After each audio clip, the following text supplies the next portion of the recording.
هنعمل بقى النهاردة وصفة ترند جدا، وهي سندوتشات الباك ماك تاكوس بأسهل طريقة ممكن تتخيلوها، مع حلقات البصل المكرمل مع بقى أي نوع من أنواع الجبنة بتطلع معانا تحفة جدا. هنعمل كمان صوص الباك ماك الخطير. أنا هناء ودي قناتي، ما تنسوش تشتركوا فيها ولايك وشير لو عجبكم الفيديو. شايفين الصوص ده يا جماعة؟ خطير جدا وفي حتة تانية بجد. هنعمله طبعا بعيش التورتيلا، هنحتاج العيش التورتيلا، ممكن نسويه في البيت وممكن نشتريه جاهز. اول حاجه في البدايه عندي نص كيلو من اللحمه، هضيف عليها كده ملح وفلفل وكزبره جافه. الباك ماك بيتعمل بملح وفلفل بس انا حبيت اضيف كزبره على اللحمه عشان تديني نكهه مميزه. السندوتشات الباك ماك ما بتحتاجش اكتر من الملح والفلفل فقط، بس انا حبيت اضيف الكزبره بحيث تديني نكهه مميزه للحم. هبتدي كده اقلب اللحمه مع التوابل اللي انا حطيتها، وهبتدي ان انا اعملها كرات بالشكل اللي انتوا شايفينه ده. تقريبا يا جماعه السندوتشات دي اسهل سندوتشات ممكن تعملوها في حياتكم، يعني حاجه كده سهله جدا وباقل طريقه باقل مكونات ممكن نعملها. عندي بقى 3 معالق من المايونيز وزيهم مستردة، وعندي كده توم باودر وبصل باودر، وعندي كمان بابريكا وفلفل اسود، وهضيف كده رشة من الملح ومعلقة عسل نحل، ودي اخر حاجة. هقلب بقى كل الكلام الحلو ده مع بعضه كويس قوي. نقلب كده المايونيز مع المستردة مع التوابل اللي احنا حطيناها دي تقليبة كويسة بحيث كل المكونات تتجانس مع بعضها. وبس كده، مش هنحتاج اكتر من حبة خيار مخلل، وبس كده الصوص هيبقى معانا جاهز. شايفين اللون الخطير؟ تحفة. طبعا التوابل اللي احنا حطيناه عليها خلته ريحته وطعمه يجننوا. معلقة العسل طبعا بتنقله في حتة تانية، هيعجبكم قوي لما تجربوه. وطبعا لان انا ببقى عامله حسابي لكل حاجه، فعندي الخيار المخلل ما اشتريتوش جاهز ولا اي حاجه خالص، فهبتدي كده ان انا اقطعه شرايح. ممكن لو مش متوفر عندك الخيار المخلل هتجيبي خيارايه زي ما انا زي ما انت شايفه كده، خيارايه وبحبه ملح وميه دافيين وفص توم وشويه كركم، وهيبقى معاكي احلى خيار مخلل سريع للسندوتشات. يعني لو انت عايزه تعملي سندوتشات النهارده، تقومي الصبح تعملي الخيار، يعني سهل جدا، ساعتين 2 بس هيبقى معاكي جاهز وزي الفل. هنقطعه بقى مكعبات زي ما انتوا شايفين كده، مكعبات صغيره. وبس كده هنزل عليه بقى بالصوص بتاعي واقلب، ويبقى كده الصوص معايا جاهز. الصوص ده تقريبا يعني احلى صوص جربته في حياتي، لان بجد طعمه تحفه قوي، يعني طعمه بجد خيالي. وزي ما بقول لكم دي اسهل سندوتشات ممكن نعملها. طبعا معايا العيش التورتيلا، ممكن نسويه في البيت بعجينة سهلة جدا، وممكن نشتريه جاهز. هنجيب بقى كرات اللحمة اللي احنا عملناها، وابتدي كده افردها على العيش زي ما انتوا شايفين كده. ابسط طريقة ممكن تتخيلوها هي السندوتشات دي. وبس كده هعمل بقى كل الكمية، شايفين؟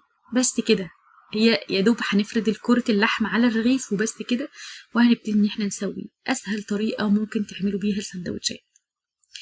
تقريبا الفيديو ده او الوصفة دي، سندوتشات الباك ماك دي ترند على كل السوشيال ميديا، يعني حاجة كده خطيرة جدا. لازم تجربوها بجد لان طعمها ما يتوصفش. بنروح بره، لو احنا بره خارجين وبنطلبها بتبقى طبعا سعرها غالي جدا. احنا بقى نعملها في البيت، وجبت لكم الصوص المميز بتاع الباك ماك، حاجة كده خطيرة. هنعمل بقى كده كل الكمية. عايزه اقول لكم ان نص كيلو اللحمه عمل معايا 7 سندوتشات، يعني عمل معايا كميه محترمه جدا. تعالي احنا بقى نروح نشتري كده 7 سندوتشات باك ماك من بره، اكيد بمبلغ طبعا. احنا بقى هنعمله في البيت باقل تكلفه واحلى طعم. في طاسه على النار بقى، وعندي معلقه من الزبده ومعلقتين من الزيت، وهبتدي ان هي ادوب الزيت مع الزبده بالشكل اللي انتوا شايفينه ده. وعندي بقى احنا هنا في الوصفة ممكن نستخدم البصل عادي جدا ني من غير ما نكرمله، بس انا حبيت اكرمل البصل، بيديني طعم حلو قوي وبينقل السندوتش حقيقي في حتة تانية بجد. انا حبيت هنا البصل المكرمل، فهحطه على النار وهضيف عليه ملح عشان خاطر يتكرمل معايا بسرعة، وهسيبه كده على نار هادية لحد ما يتكرمل براحته خالص. بس مع الوقت، يعني مع الوقت كده نفضل نقلب فيه لحد ما يوصل معانا للون الجميل اللي انتوا شايفينه ده. انا هنا مش عايزاه يتحرق، انا بس عايزاه يتكرمل اللون الذهبي اللي انتوا شايفينه ده كده. وبس كده بقى معايا احلى بصل مكرمل في الدنيا. وزي ما قلت لكم احنا ممكن نستغنى عن الخطوه دي، ونعمل البصل نقطعه مكعبات صغيره ونحطه في قلب الساندوتش. بس انا حابه فكره البصل المكرمل، بتبقى اطعم طبعا واحلى في السندوتش، احلى من البصل اما يكون مش متكرمل. وبس كده. تعالوا بقى في طاسه تانية على النار، وهصفي كده الزبده اللي احنا كرملنا بيها البصل وادهن بيها الطاسه، وهبتدي ان انا اسوي السندوتشات بتاعتي. هجيب كده السندوتش وابتدي ان انا اقلبه على وشه بالمنظر اللي انتوا شفتوه ده. هحطه كده على اللحمه مباشره واغطي عليه حوالي 3 دقايق، وبس كده هقلبه ويبقى معايا بالجمال ده. هبتدي بقى اي نوع جبنه متوفر عندك تقدري تستخدميه فيها، إيه، سواء شيدر بقى، سواء جبنه البرجر، سواء الموتزاريلا، سواء اي جبن، اي نوع جبنه متوفر عندك تقدري تستخدميه في السندوتشات ده. هو ما بيتميزش بنوع جبنه معين، يعني انا هنا انا هعمله ب3 انواع من الجبنه. عندي الشيدر، وعندي جبنه البرجر، وعندي كمان الموتزاريلا. وبعد ما الجبنه تسيح هغطي عليه كده، وبعد ما الجبنه تسيح وبقى نضيف صوص الباك ماك، وعليه كده حبه بصل مكرمل. عندك بقى خيار مخلل تقدري تضيفيه، عندك كابوتشا خضراء تقدري تضيفي، عندك خس تقدري تضيفي. تقدري تضيفي اي حاجه في السندوتش انت عايزاها في قلب السندوتش. عندك كمان لو مش عايزه الخس او الكابوتشا، ممكن نضيف بطاطس محمره وهيطلع معانا روعه جدا جدا، هيبقى تحفه قوي. عندي كمان جربتها بجبنة البرجر وطلعت حلوة قوي، يعني شايفين الجبنة ساحت كده، وأول ما الجبنة تسيح بنبتدي نحط الصوص الباك ماك الخطير مع حلقات البصل المكرمل بقى، مع الخس، مع أي حاجة انتي حباها ممكن تضيفيها، زي ما قلتلك بطاطس محمرة، خيار، ممكن نضيف كمان خس عادي. أي حاجة متوفرة عندك تقدري تضيفيها. مفيش اي حاجه من دي، بنكتفي بالبصل المكرمل وصوص الباك ماك وبس كده، مع اي نوع جبنه متوفر عندك، وبيطلع تحفه جدا جدا. شايفين؟ خطير. حبيت اجرب بقى في الجريل بتاعتي واشوف الجبنه هتبقى عامله معايا ازاي، وطلع معايا تحفه جدا جدا في الجريل.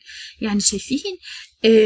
مقرمش جدا، يعني من بره كده مقرمش وناشف، ومن جوه الجبنه سايحه وجوسي جدا جدا، مع الصوص الباك ماك الخطير اللي احنا عملناه. حاجه كده خطيره. عملت 7 سندوتشات من نص كيلو لحمه بس، حاجه كده خطيره. شايفين بقى الجبنه السايحه مع حلقات البصل المتكرمله جوه الساندوتش، حاجه كده خطيره. عايزه اقول لكم طعمه بجد يجنن، يعني طعمه حلو قوي قوي.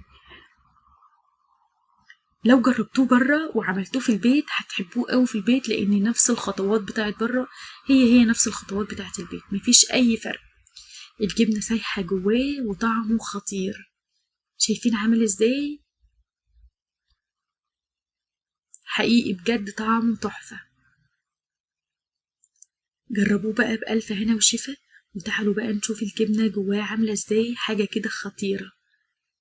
الجبنة سايحة قوي وجوسي جدا كده مع اللحمة، مع البصل المكرمل جوه الساندوتش، مع الخس، مع الكابوتشا، مع أي حاجة انت هتحطيها هتبقى تحفة جدا جدا. شايفين قد ايه حلو قوي؟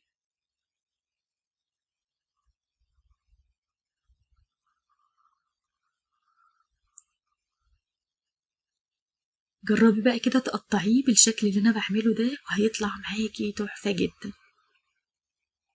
حقيقي السندوتشات دي بجد تحفة، ودي من أحلى السندوتشات اللي أنا عملتها، ومن أحلى حاجة أنا عملتها، وبجد طريقتها سهلة وبسيطة وما بتاخدش وقت معانا أبدا، وبأي حاجة متوفرة في البيت هنقدر نعملها.